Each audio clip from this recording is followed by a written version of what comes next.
Chapter 10. Grounds for Divorce. Adultery, the only reason for divorce. A woman may be legally divorced from her husband by the laws of the land and yet not divorced in the sight of God and according to the higher law. There is only one sin, which is adultery, which can place the husband or wife in a position where they can be free from the marriage vow in the sight of God. Although the laws of the land may grant a divorce, yet they are husband and wife still in the Bible light, according to the laws of God. I say that Sister Jones, as yet, has no right to marry another man, but if she or any other woman should obtain a divorce legally on the ground that her husband was guilty of adultery, then she is free to be married to whom she chooses. Among the Jews, a man was permitted to put away his wife for the most trivial offenses, and the woman was then at liberty to marry again.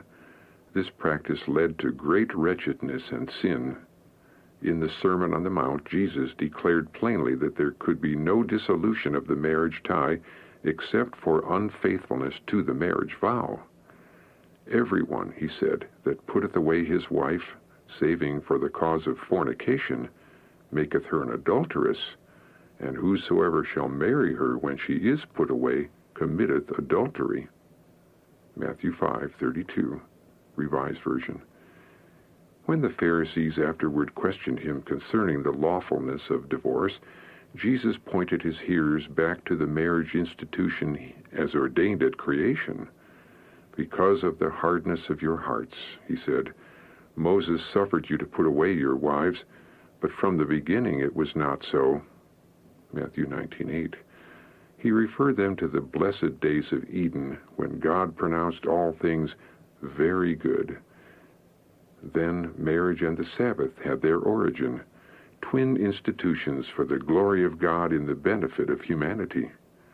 Then, as the Creator joined the hands of the holy pair in wedlock, saying, A man shall leave his father and his mother, and shall cleave unto his wife, and they shall become one, Genesis 2:24, he enunciated the law of marriage for all the children of Adam to the close of time.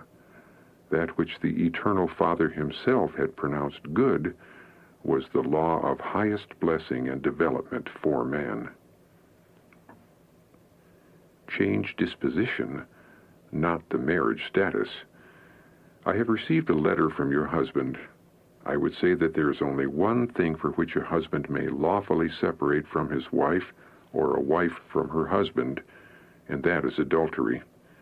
If your dispositions are not congenial, would it not be for the glory of God for you to change these dispositions? A husband and wife should cultivate respect and affection for each other. They should guard the spirit, the words, and the actions, so that nothing will be said or done to irritate or annoy. Each is to have a care for the other, doing all in their power to strengthen their mutual affection. I tell you both to seek the Lord. In love and kindness do your duty one to the other. The husband should cultivate industrious habits, doing his best to support his family. This would lead his wife to have respect for him,